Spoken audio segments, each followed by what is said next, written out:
Assalamualaikum warahmatullahi wabarakatuh. Perkenalkan, nama saya Muhammad Supardi, jurusan Ilmu Al-Quran dan Tafsir, kelas R2 atau IKT2. Alhamdulillah, bersyukur kita kepada Allah Subhanahu wa taala, berselawat kita kepada Nabi Muhammad sallallahu alaihi wasallam. Kali ini saya akan menyelesaikan tugas mid semester dengan pelajaran akidah akhlak, yaitu disuruh untuk menjelaskan 20-30 ayat tentang berkenaan tentang akidah. Lanjut, kita bahas untuk mengefisienkan waktu. Yang pertama, Quran surah An-Nisa ayat 36. Allah Subhanahu wa taala berfirman di dalam Al-Quran, "Ya ayyuhalladzina amanu billahi wa rasulihi wal kitabil ladzi nazzala ala rasulihi wal kitabil ladzi anzala min qabli wa man yakfur billahi wal malaikatihi wa kutubihi wa rusulihi wal yaumil akhir faqad dhalla dhalalan ba'ida." Ayat ini menjelaskan tentang Allah memerintahkan kita untuk beriman, dan Dia mengancam orang-orang kafir, dan barang siapa yang kafir terhadap Allah, kepada malaikat-malaikat Allah, kitab-kitab Allah, rasul-rasul Allah dan nabi-nabi, maka dia tidak akan diselamatkan nanti dari asap pedih di akhirat, dan dia tidak akan diberikan nikmat oleh Allah Subhanahu wa taala. Lanjut, ayat kedua, Quran surah An-Nur ayat 56. Sebagaimana Allah berfirman, "Wa aqimus salata wa atuz zakata wa atiur rasula la'allakum turhamun." Surah An-Nur ayat 56 ini menjelaskan Allah Subhanahu wa taala memerintahkan kepada kita untuk mendirikan yang dinamakan salat dan mengeluarkan zakat dan taat kepada Rasulullah Shallallahu Alaihi Wasallam agar kita mendapatkan rahmatnya. Artinya apa? Jika kita menjalankan yang dinamakan salat kita, mengeluarkan zakat kita, wa atiur rasul, dan taat kepada apa yang diajarkan oleh Rasulullah kepada kita, maka kita akan memperoleh rahmat yang kita harapkan. Itu tadi penjelasan Quran surah An-Nisa ayat 56. Lanjut, penjelasan surah An-Nisa ayat 80 dengan surah yang sama.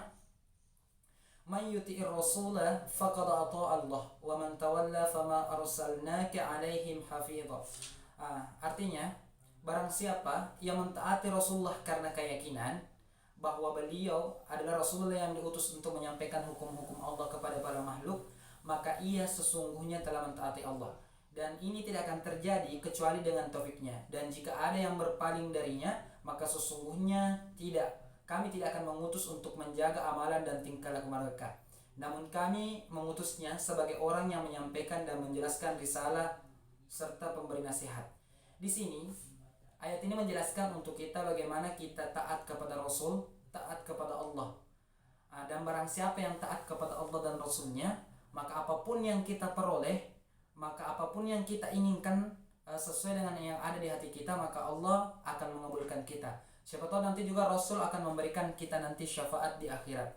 Oke, lanjut. Ayat yang keempat, Quran surah An-Nur ayat 54.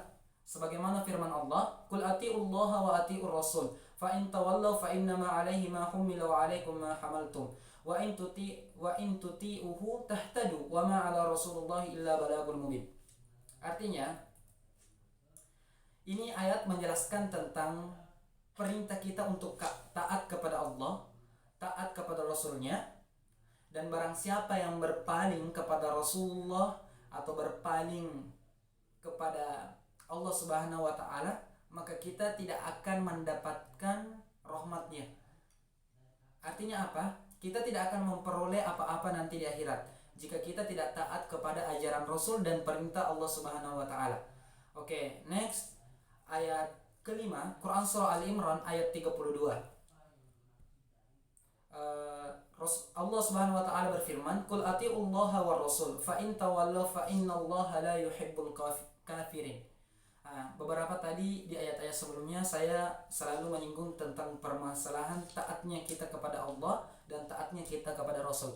Perlu kita ketahui, akidah yang pertama kali kita perlu tanamkan dalam hati kita, yakni kita taat kepada Allah. Kemudian setelah kita taat kepada Allah, kita menjalankan perintah Allah dan menghindari semua larangan yang Allah perintahkan kepada kita.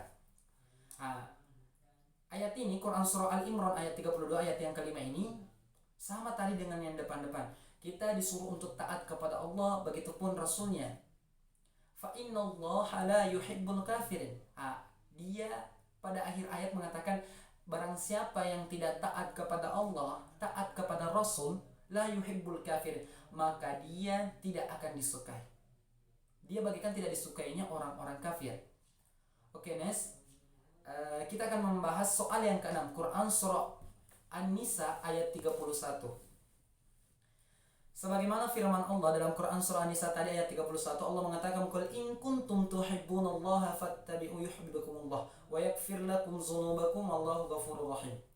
Ayat ini merupakan hakim bagi setiap orang yang mengaku cinta kepada Allah Subhanahu wa taala, namun tidak mengikuti Nabi Muhammad sallallahu alaihi wasallam, tidak mentaati perintahnya dan tidak pula menjauhi larangannya, bahwa pengakuan cintanya adalah dusta. Jika dia tidak mengakui, jika dia tidak mencintai Nabi, jika dia tidak mentaati apa yang diperintahkan oleh Rasulullah dan menghindari segala larangan Rasulullah sallallahu alaihi wasallam, maka dia itu termasuk la tuhibbuna, maka dia tidak menyukai Rasul, maka dia juga tidak cinta kepada Allah. Oke, next. Ini ayat yang ketujuh ini seringkali kita dengarkan dalam kehidupan sehari-hari. Mungkin orang Indonesia juga atau kita sebagian ini pasti hafal semua. Ini adalah dalam Quran surah Al-Baqarah juz 1 ayat 2. Allah mengatakan, "Dzalikal kitabu la raiba fihi hudan lil muttaqin." Artinya ini Al-Quran itu yang Allah turunkan kepada Nabi Muhammad, kemudian Nabi Muhammad sampaikan kepada kita semua umatnya, la raiba fihi, tidak ada keraguan di dalamnya, hudan lil muttaqin, dan petunjuk bagi orang-orang yang bertakwa. Artinya apa? Benar-benar Al-Quran yang diturunkan kepada kita sebagai pedoman hidup kita, sebagai pembelajaran dalam hidup kita, menyikapi mana yang benar dan begitu pula mana yang salah. Oke, selanjutnya dalam surah yang sama, Quran surah Al-Baqarah ayat 186. Allah Subhanahu wa taala berfirman, "Wa idza sa'alaka ibadi anni fa inni qarib. Ujibu da'watad da'i idza da'ani falyastajibu li wal yu'minu bi la'allahum yarshudun." Ayat ini berisi larangan untuk mengangkat suara ketika kita beribadah kecuali dalam talbiyah, azan dan iqamah. Yang kedua, ayat ini juga menunjukkan kepada kita kewajiban menjawab panggilan Allah Ta'ala dengan keimanan dan amal soleh. Yang ketiga, kebenaran yang sesungguhnya ada dalam ketaatan kepada Allah dan kesesatan serta kebodohan dalam kemaksiatan kepada Allah. Artinya apa? Ayat ini menjelaskan kita, kata Rasul Allah, "Wa idza sa'alaka ibadi," dan jika umatmu bertanya kepada aku, katakan fa inni qarib, sesungguhnya aku itu dekat. Allah mengatakan, salah satu syekh mengatakan dalam perkataannya, Syekh Mesir mengatakan, Allahu mawjudun bila makan. Allah itu ada bila makan, namun dia tidak bertempat. Artinya Allah itu ada di mana-mana. Kapan kita butuh, maka Allah akan datang kepada kita. Oke, next di surat lain, ini adalah surah yang ke-9, Quran surah Al-A'raf ayat 156. Sebagaimana firman Allah, "Waqtabalana fi hadhihi dunya hasanatan wa fil akhirati inna hadana ilaika qala," ila akhir ayat. Dan Allah mengatakan, dan jadikanlah kami, dan Allah, terjemahannya ini adalah, dan jadikanlah kami termasuk orang-orang yang telah engkau tetapkan baginya amal-amal soleh di dunia dan di akhirat. Sesungguhnya kami kembali untuk bertobat kepadamu. Allah berfirman kepada Musa, "Siksaanku akan aku timpahkan pada orang-orang yang aku kehendaki dari makhlukku, sebagaimana yang telah aku timpahkan pada orang-orang dari kaummu." Artinya apa? Allah itu tidak akan membebani, atau Allah tidak akan menguji satu kaum jika kaum itu tidak melakukan pelanggaran. Pada zaman dahulu atau pada zaman-zaman Nabi, kita ketahui Allah akan memberikan cobaan atau Allah akan memberikan musibah kepada suatu kaum jika kaum tersebut tidak mentaati perintah Allah, atau jika kaum tersebut tidak mentaati ajaran Rasulullah atau ajaran nabi-nabi pada waktu itu. Next, yang ke-10, dalam surah yang sama Allah Subhanahu wa taala berfirman dalam Quran surah Al-A'raf ayat 158, "Qul ya ayyuhan nas inna Rasulullah ilaikum jami'an alladzi lahu mulkus samawati wal ardi la ilaha illa huwa yuhyi wa yumit fa'aminu billahi wa rasulihi an-nabiy wal ummi alladzi yu'minu billahi wa kalimatihi wattabi'u la'allakum tahtadun." Ini ayat menjelaskan tentu panggilan Allah kepada manusia untuk taat kepada Rasulnya. Sesungguhnya Allah itu menciptakan malakus samawati wal ard. Dia menciptakan langit dan bumi. Tidak ada Tuhan yang berhak kita sembah selain Allah Subhanahu wa taala.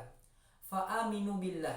Maka jika kita sudah beriman kepada Allah, maka kita juga sudah beriman kepada Rasulnya, nabi-nabinya, dan serta kita taat kepada kalimatnya. Artinya berpegang teguh kepada kalimat tauhid itu, yaitu asyhadu an la ilaha illallah wa asyhadu anna muhammadar rasulullah. Maka kita termasuk adalah la'allakum tahtadun, berarti termasuk orang-orang yang mendapatkan petunjuk dari Allah Subhanahu wa taala. Oke, yang ke-11. Ini juga ayat sering kita dengarkan dalam kehidupan sehari-hari. Seringkali kita mendapatkan ini dalam ayat-ayat tentang fikih, yaitu Quran surah Al-Maidah ayat 3. Hurrimat 'alaikumul maitatu wa damu lahmul khinzir wa ma uhilla li ghairillah ila akhir ayat. Artinya ini juga mengajarkan kita tentang akidah, agar kita memilah sesuatu atau memilih sesuatu sebelum kita menentukan mana yang lebih baik bagi kita. Artinya apa? Ayat ini menjelaskan kepada kita bahwa ada yang dikatakan haram, ada juga yang dikatakan halal. Maka sebelum kita melewati satu jalan, maka kita pilih jalan halalkah yang kita pilih, yang menunjukkan kita kepada surganya Allah, atau jalan haramkah yang kita pilih, yang menunjukkan kita kepada nerakanya Allah Subhanahu wa taala. Seperti itu. Next, di surah lain ada juga ayat akidah. Ini adalah ayat yang ke-12, Quran surah Al-Hasyr ayat 7. Sebagaimana firman Allah Subhanahu wa taala dalam Quran surah Al-Hasyr, yang artinya seperti ini: apa saja yang dianugerahkan Allah kepada Rasulnya dari penduduk beberapa negeri adalah untuk Allah, Rasul, kerabat. Orang-orang yang memiliki hubungan kekerabatan Nabi Shallallahu Alaihi Wasallam dari Bani Hashim dan Bani Muthalib, anak yatim, orang miskin, dan orang-orang yang dalam perjalanan. Musafir yang asing, habis perbekalannya agar hartanya itu tidak beredar di antara orang-orang kaya saja di antara kalian. Artinya ayat ini menjelaskan kita tentang akidah, bagaimana cara kita berlaku ikhlas dalam melakukan sesuatu. Next, ayat ke-13 Quran surah Al-An'am ayat 88. Dzalika hudallahi yahdi bihi man yasha'u min ibadi walau asyraku lahbitu anhum ma kanu ya'malun. Ayat ini menjelaskan hidayah tersebut adalah taufik yang Allah yang telah memberikan taufik itu untuk kepada orang yang dikehendakinya di antara para hambanya. Sekiranya para nabi itu melakukan perbuatan syirik kepada Allah, seketika hidayah tersebut adalah taufik Allah yang telah memberikan taufik itu kepada orang yang dikehendakinya di antara para hambanya. Sekiranya para nabi itu melakukan perbuatan syirik kepada Allah, sekadar itu sebagai pengandaian dan perumpamaan saja. Pastilah akan lenyap mereka amal-amal kebaikan mereka, sebab sesungguhnya Allah tidak menerima amalan yang disertai dengan kesyirikan.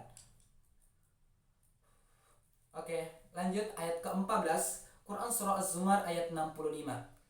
Allah Subhanahu wa taala mengatakan, walaqad uhiya ilaika wa ilal ladzina min qablika la in asyrakat la yahbatanna amalaka wa la takunanna minal khasirin. Dalam ayat ini Allah Subhanahu wa taala menjelaskan kepada kita, sesungguh telah diwahyukan kepadamu Rasul dan kepada Rasul sebelummu, jika kamu menyekutukan Allah dengan sesuatu, niscaya amalanmu itu akan batal dan kamu benar-benar termasuk orang-orang yang celaka dan merugi di dunia dan akhirat, karena tidak ada amal soleh yang diterima bersama syirik. Ayat Az-Zumar ini tadi berpasangan dengan hampir sama maknanya dengan Quran surah Al-An'am ayat 88. Artinya apa? Jika kita benar-benar yakin kepada Allah, benar-benar cinta kepada Allah dan Rasulnya, maka kita tidak akan pernah melakukan perbuatan yang tercela atau perbuatan amal baik pun itu namun disertai dengan perbuatan syirik. Artinya ada kesyirikan dalam hati seperti itu. Oke, next. Yang ke-15 dalam Quran surah Al-Mu'minun ayat 86 dan Quran surah Al-Mu'minun ayat 87. Surah yang ke-15 dan 16 ini berhubungan maknanya. Jadi kita gabungkan menjadi Satu pembahasan namun 2 ayat. Kul man rabbus samawati sab'i wa rabbul arsyil azim. Kemudian dilanjutkan sayaquluna lillahi kul afala tattaqun. Artinya kul man rabbus samawati, katakanlah siapakah yang mempunyai as-sab'a wa rabbul arsyil azim, yang mempunyai langit yang 7 dan mempunyai arsy yang besar. Sayaqulu lillahi kul afala tattaqun. Dikatakan ini dalam kitab Subdatut Tafsir min Fathil Qadir. Sayaquluna lillah, mereka menjawab kepunyaan Allah, yakni langit itu adalah kepunyaan Allah Subhanahu wa taala. Kul, katakanlah di sini maksudnya adalah katakanlah wahai Muhammad, afala tattaqun, maka apakah kamu tidak bertakwa? Yakni setelah kalian mengetahui Tuhan-Tuhan kalian tidak memiliki sesuatu apapun di langit, mengapa kalian menyembahnya? Padahal penyembahnya adalah hak Allah semata.